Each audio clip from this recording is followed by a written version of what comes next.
Finances are critical to all this.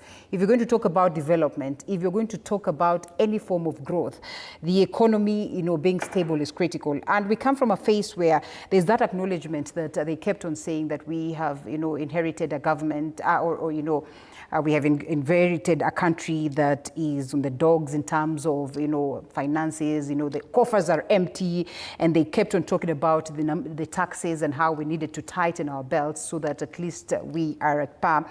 Or, they talked about inflation. Just how do you suppose this had affected, the promises that the economic empowerment and basically the bottom-up economy, or better, the bottom-up model in terms of just getting it right? Because if a prof is going to say that they have not done well in terms of all these quarters, and they argue that it is because of the economy, I mean, what could have been done different? What have they done different? How can we run with the scorecard that they have presented for themselves if at all the economy is not functioning well? First and foremost, we cannot run with that scorecard. We can't. Why? And I can give you a good example. If you talk of affordable housing, have you ever seen any person who is supplying materials to affordable housing? Do you know one? But they are always, literally. So you see, a very good question. Okay. That is where we need to start it from. I am yet to see any group of women or young people who are supplying materials to the affordable housing project. That's number one. But do you agree that these projects are happening in the country? Well, they may be happening, but are they happening as per the promises plan? and the plan? Because remember, at the time they were coming in, they promised 250,000 per year. From at the time they came in to now, I don't think we have achieved that.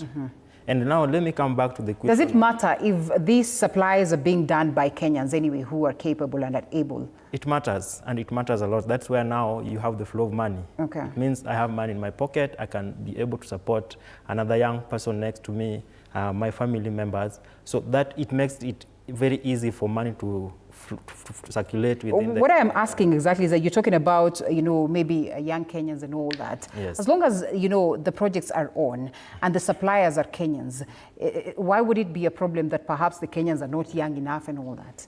It is a problem because the project is benefiting political elites. Okay. Okay? And that now brings us to what we call political patronage. That I need to know professor for me to get something.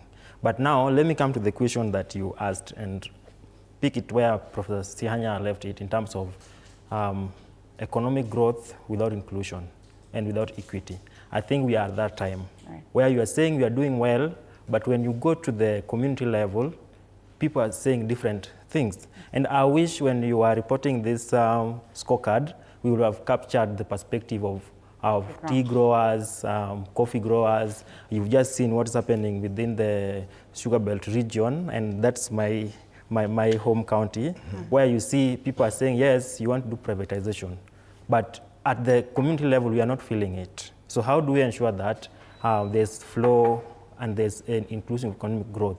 Number one is we needed, at the time the government was coming in, they needed to realize that there was an opinion in terms of how do we restructure our public debt. That way we would have said, instead of paying seven shillings for every 10 shillings that we collect, perhaps we can restructure and pay maybe 4 shillings and not 7 shillings. That way we can have 3 shillings so that we top it up in terms of development.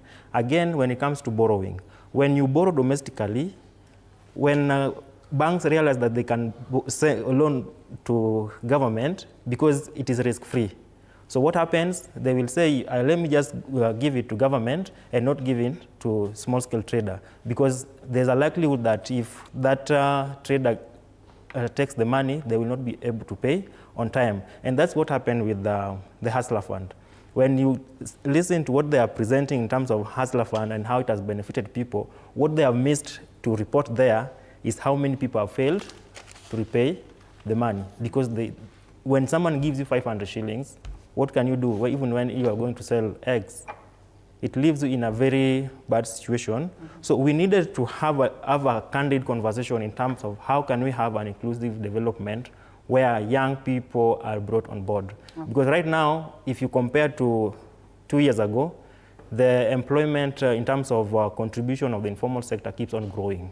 And everyone is moving to that direction. When people are moving to that direction, you bring in taxes.